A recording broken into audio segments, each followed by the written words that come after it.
I'm so excited. Dumela bakhulu. The nyame tijen is baking ngemsana ndadzoka manje. Abantu kutonedzwa kunakirwa. Amenoti kuko kuyiwo kufilosi because nyaya dzacho ko dzakuda kuita dzienda baba.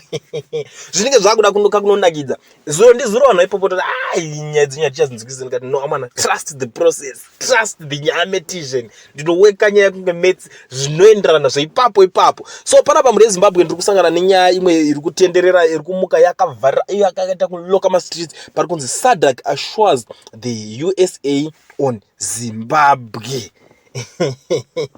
Zvakunosvika kuAmerica because America yacho ka ndoimwe inotonga toothless dogs futi kuti ndikuti tokurova nemasanction apane but chinozoitika masanction acho zvinana basa masanction anozosara achibholonja isusu citizens tosara tapa nzara nawo wazviona. So panenge pachinzi America kana muchibatsira kana zvimasanctions azvina basa zvinokwadza isusu citizens ngobatsirai kutongoisa roko motongoti right iwewe takatodobvisa takadai so ndopari kuti America inenge isinowana simba racho iro riri kuzviita ameno kuti sei vanhu vachidaro. But panapa muri Zimbabwe chenyaya iri kusangana nayo pari kunzi the United States of America, USA, has reminded SADC that the world is watching their due process to correct the illegitimacy in Zimbabwe brought about the flawed election in August last year. Our sources within SADC say the SADC Executive Secretary HE Mr. Elias Mpedimagos will travel to USA to meet and engage the USA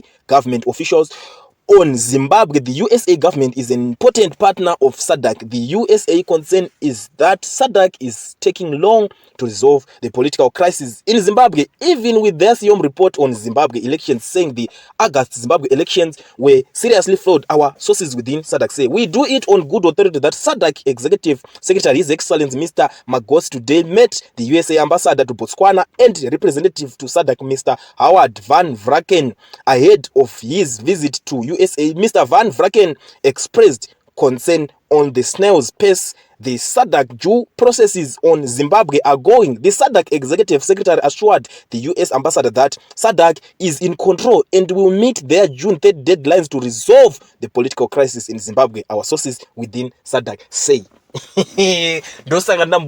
I'm so excited. Zvakuda kunakidza zvinhu zvomune makamirira zvezve zvinenge zvakuda kuitika zvomunenge muchida kunzwa zvacho ndo zvakuuya manje zvichinzi imimika panapa nyaya iri kuitika imi musaware because avakuta kuti deadline redu ratakaisa 30 June rekuti vagadzirise nyaya dzeelection rakaitika 23 August 2023 reria zvigadzirike zvinezvi siyo muripoti yakanogadzikwa iyaya yakasvika chinoadoptwa kuRwanda Angola ndo yacho nyaya dzakuda kufambirwa manje nyaya dzeelection kuti paitwe kana zviti refresh elections zvichiitika 30 June pari kunzi deadline. MaZimbabweans yese mosara muchifara kumombonakirwa munombonakirwa kwese zviso ndikuona vanhu makatsamwa baba but muri yeZimbabwe ndo nyaya ndava nayo nhasi ndakakubatirai panapa pari kunzi aiwa SADC iri kutozivisa America kuti aiwa tiri zvese zviri in control 30 June tinge tichigadzirisa nyaya yacho. Pari kunzi mukuru wacho weSADC Elias Mpedimagos ndo mashoko avakanzi vakataura naambassador